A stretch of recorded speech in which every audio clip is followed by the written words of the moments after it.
साथियों नमस्कार, स्वागत है आप सभी का इस वीडियो में एक महत्वपूर्ण जानकारी के साथ। साथियों, आपको कहीं कहीं जानकारी मिल रही होगी कि संविधान की आर्टिकल 311 सुप्रीम कोर्ट के ऑर्डर जो टेट की अनिवार्यता से संबंधित है उससे बचाएगी, परंतु क्या है इसकी सत्यता, कितनी है सच्चाई, आइए इस वीडियो में पूरी जानकारी प्राप्त करते हैं।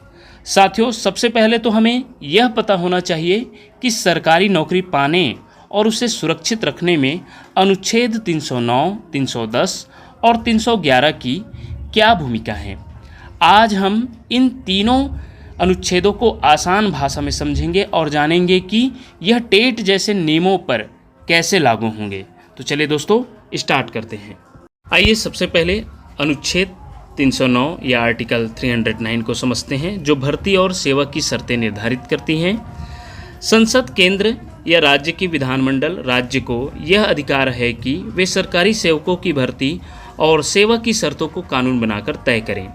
जब तक संसद या विधानमंडल इस पर कोई कानून नहीं बनाते, तब तक राष्ट्रपति केंद्र में या राज्यपाल राज्य में नियम बना सकते हैं। मतलब सरकारी कर्मचारियों की भर्ती, पदोन्नति, वेतन, पेंशन, छुट्टियां, अनुशासन आदि से जुड़े नियम इसी अनुच्छेद से बनते हैं। नेक्स्ट है अनुच्छेद 310 आर्टिकल 310, जिसे सुख का सिद्धांत या डॉक्ट्राइन ऑफ प्लेजर, जिसे इंग्लैंड के संविधान से लिया गया है, जहां इंग्लैंड में बहुत कड़ाई से पालन होता है। अर्थात वहां सरकार जब चाहे तब जो है इस अनुच्छेद का उपयोग करके सरकारी सेवकों की नौकरी अपनी इच्छा पर दे सकते हैं या नौकरी खत्म कर सकती हैं। लेकिन भारत में इसकी सीमाएं हैं, इतनी कड़ाई से पालन नहीं होता, क्योंकि यहाँ अनुच्छेद 311 भी है। इसे समझते हैं। सरकारी सेवक अपनी नौकरी राष्ट्रपति केंद्र या राज्यपाल राज्य की इच्छा पर करते हैं। सरकार चाहे तो कर्मचारी की नौकरी खत्म कर सकती है, लेकिन यह शक्ति पूर्ण रूप से मनमानी नहीं है, क्योंकि अनुच्छेद 311 कर्मचारियों को सुरक्षा देता है। आइए 311 को समझते हैं, जिसका जिक्र अभी हो रहा है। अनुच्छेद 311 आर्टिकल 311 सरकारी सेवकों के लिए सुरक्षा प्रदान करती है। किसी भी सरकारी सेवक को बिना कारण बताए या बिना उचित प्रक्रिया अपनाए नौकरी से नहीं हटाया जा सकता। कर्मचारी को अपना पक्ष रखने का अवसर देना जरूरी है। अपवाद: अगर मामला राष्ट्रीय सुरक्षा, आपराधिक दोष सिद्धि या स्पष्ट गंभीर दोष का हो तो सुरक्षा नहीं मिलेगी। अर्थात इस प्रकार का जो मामला हो तो उसमें आर्टिकल 311 भी कुछ नहीं कर पाएगा।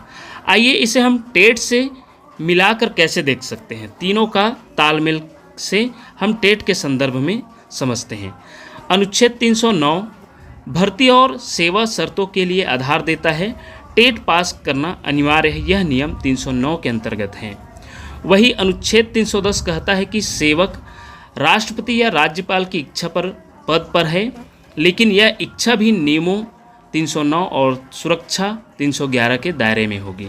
अर्थात 310 के अनुसार राष्ट्रपति या राज्यपाल के इच्छा से किसी को पद में रहने या नहीं रहने या निकालने पर ऐसा इस पर निर्णय हो सकता है 310 के अनुसार, लेकिन यह इच्छा भी 309 और 311 अनुच्छेद को ध्यान में रखकर होगी। वही नेक्स्ट अनुच्छेद 311 सेवकों को मनमानी बर्खास्तगी से बचाता है, लेकिन अगर बर्खास्तगी नियम 309 की शर्त पूरी न करने पर हो रही है, जैसे टेट पास न करना, तो 311 सुरक्षा नहीं देगा।